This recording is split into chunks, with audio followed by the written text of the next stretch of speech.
Hi, my name is Andrew Eppler, and today I want to talk about some of my favorite ideas for adjusting in postures. So if you could go to Supta Padangusthasana, just lay down and take your right leg.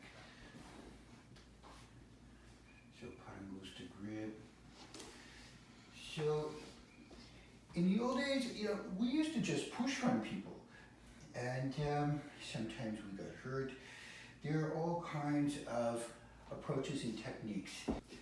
So I want to discuss 3 possible ways of lengthening and releasing a muscle.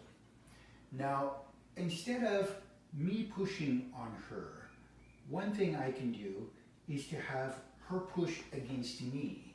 If you would bend your knee slightly and just press my hand and take about 2 or 3 deep breaths.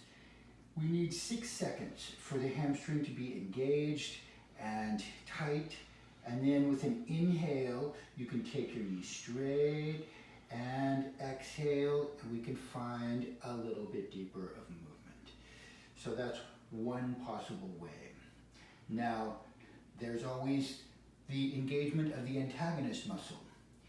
If she pulls her foot back into me, pull against me, now she has to engage all of this, which automatically turns off the hamstring.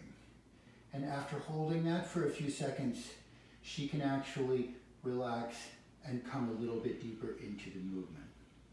Now, the other obvious possibility is massage. We could come in here and squeeze and release. We can come in with the elbow and try to really open up the belly of the muscle so that the attachments on either side aren't the thing that's being stretched. And again, we can find a deeper range of motion. All 3 of these methods, in my opinion, are safer and better than just coming in and pushing directly. So let's look at a couple other applications. If you would come to Paschimottanasana, just sit up and go into a forward bend. Not too deeply. So I could come and just push.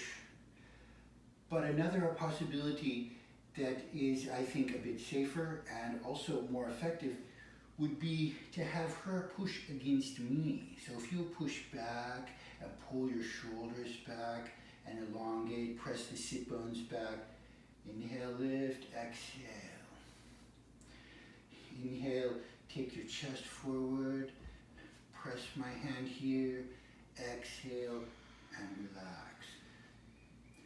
So I feel that when the person is pressing against me, instead of me just coming and pushing directly, there's a feedback and there's a way of communicating and understanding how much pressure is required. So one more posture. Go ahead and come to Baddha Konasana if you would. And just pull your feet in and find a comfortable stage of Baddha Konasana. Now the famous adjustment, of course, is where the teacher comes and stands on both knees. Now I think that's just not a great idea. Here's an idea that I find to be better.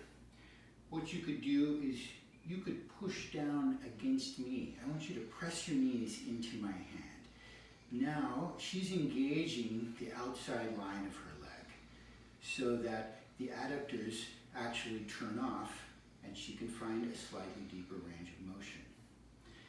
The other option is to have her push into my hands. Now she's engaging adductors, and after 6 seconds or so we get an isometric stretch. Exhale, relax, and come forward. So inhale, take your head back, exhale, and fold gently.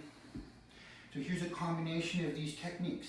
I can put my hands directly on her back. Can you push back into me and lift your chest, lift your head?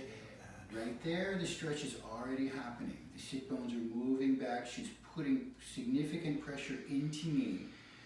Inhale, exhale, relax forward. And now, instead of me just coming in directly pushing down, I can have her to push up into me. And exhale, relax. And now I can have her to push down into my hands. 6 seconds is usually enough time to get the response we're looking for. Exhale and relax. So those are some very simple and effective methods for adjusting in postures, which have been very useful for me. And it's possible to hurt someone with anything. I don't think that they're absolutely safe. We all have to be cautious and communicate with our students. But I do believe that they're very effective and offer a great alternative to simply pushing directly on one of our yoga students.